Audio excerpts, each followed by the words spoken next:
जय हिंद दोस्तों, आप लोगों का स्वागत है आज के इस वीडियो दोस्तों। आज हम लोग बात करेंगे झारखंड उत्पाद सिपाही का रनिंग का डेट कंफर्म हो गया है, ये तो आप सबको पता है। और एडमिट कार्ड बहुत जल्द जारी होने वाला है, 22 तारीख से आप लोग का दौड़ होने वाला है।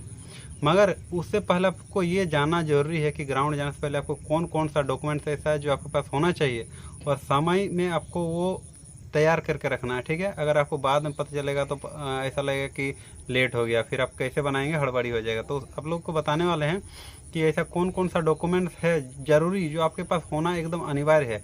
उसके बिना हो सकता है कि आपको बाद में बहुत सारी परेशानी होगी। और समय रहते हुए आपको अगर पता चल गया किन किन सावधानियाँ से होकर आपको गुजरना है, किन किन सावधानी बरतनी है, तो हो सकता है कि आप समय रहते हुए सारा डॉक्यूमेंट्स तैयार कर लें। उससे आपको फ़ायदा होगा ये कि लास्ट टाइम में आपको हड़बड़ी नहीं होगा और किन्हीं कारणों बस अगर आपका जो पात्रता अयोग्य हो जाएगा तो फिर आपको बाद में दिक्कत हो जाएगी। तो आप लोग से बात करेंगे कोई कौन कौन सा डॉक्यूमेंट्स आपको तैयार रखना है। तो दोस्तों, आप लोग से गुजारिश है, अगर वीडियो अच्छी लगती है तो एक लाइक कर दीजिएगा और चैनल को सब्सक्राइब करके नोटिफिकेशन बेल को ऑन कर लीजिए। तो चलिए शुरू करते हैं आज का सेशन। तो दोस्तों, बात करते हैं पहला डॉक्यूमेंट्स कौन सा होना चाहिए। तो आपके पास सबसे पहले होना चाहिए जो आयोग द्वारा जो जारी करेगा एडमिट कार्ड, आपके पास होना अनिवार्य है। वो हर कैंडिडेट के पास होना है, उसके बिना आप तो मतलब वहाँ प्रवेश ही नहीं कर सकते हैं, दौड़ना तो दूर की बात। तो आपके पास वो एडमिट कार्ड रहना जरूरी है आपके साथ। उसमें क्या होगा, अगर आप दौड़ क्लियर कर लेते हैं, आपका फिजिकल सब ठीक हो जाता है, तो उसमें जो अधिकारी होगा वो साइन कर देंगे, उसको फिर वेरिफिकेशन के समय मांगा जाएगा, ठीक है। तो वो आपको पास होना जरूरी है। वो आपको बढ़िया से रखना है, ऐसा नहीं कि दौड़ पार हो गया तो हम उसको फेंक दिए, ऐसा नहीं करना है, आपके पास वो रहना चाहिए। बात करते हैं दूसरा डॉक्यूमेंट्स की। तो दोस्तों, सबसे पहले बहुत इंपॉर्टेंट है कि आपके पास आधार कार्ड या फिर पैन कार्ड या फिर कोई भी आपका ड्राइविंग लाइसेंस वगैरह जो भी पहचान पत्र है, वो एक उसका प्रति होना जरूरी है। उसका हम तो कहेंगे कि आप उसका जो ओरिजिनल डॉक्यूमेंट्स है उसको भी साथ में रखिएगा, ओके। क्योंकि अगर मान लीजिए, हाँ, एक बात और कहना चाहेंगे कि आपका जो आधार कार्ड पैन कार्ड में जो नाम है और जो एडमिट कार्ड में नाम है, दोनों सेम होना चाहिए। अगर किसी कारणवश आपका अक्षर, एक अक्षर, दो अक्षर इधर उधर हो गया या फिर अलग अलग है, मान लीजिए उसमें नाम में कुछ या आपका सरनेम में अलग अलग कुछ लेटर है, तो आप समय रहते हुए आप उसको एफिडेविट कोर्ट से जाके एफिडेविट करा लीजिए, तो आपका वो काम बन जाएगा। उस टाइम तक हो सके कि आपका वैलिड दे दे वो, तो ये आप ध्यान में रखिएगा, ठीक है। और अगला बात करते हैं दोस्तों, क्या होना चाहिए आपके पास होना चाहिए पासपोर्ट साइज एक कॉपी फ़ोटो, ठीक है। कोशिश कीजिएगा वही फ़ोटो रहे जो आपका एडमिट कार्ड में दिए थे, ठीक है। तो एक कॉपी पासपोर्ट साइज फ़ोटो रहना जरूरी है आपके पास।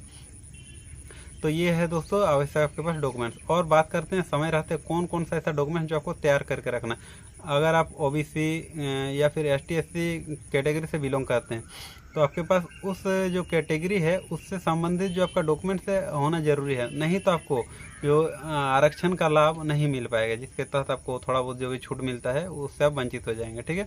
और आपका जो दावा करते हैं एडमिट कार्ड में कि हम ओबीसी है, एसटी एससी है, और अगर बाद में आप वो डॉक्यूमेंट्स नहीं दिखा पाएँ तो आपको अयोग्य घोषित कर दिया। तो क्लियर है, आपके पास जो इस भी कैटेगरी से आप बिलोंग करते हैं तो उससे संबंधित दस्तावेज होना जरूरी है।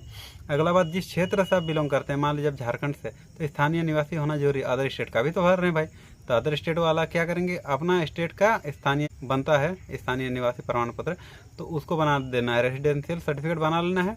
क्योंकि देखिए, आरक्षण का लाभ झारखंड में लेना चाहते हैं तो आपको झारखंड का निवासी होना जरूरी है। या फिर अदर स्टेट वाला किस में भरते हैं, जनरल में भरते हैं, तो वो उनको जनरल में ही मतलब मौका मिलेगा। वो लोग आके ओबीसी के दावा करेंगे, एसटी एससी कैटेगरी का अगर दावा करेंगे तो उसको नहीं मिलेगा। इसलिए इस लिहाज से जरूरी हो जाता है कि रेसिडेंशियल जो सर्टिफिकेट है वो होना जरूरी है।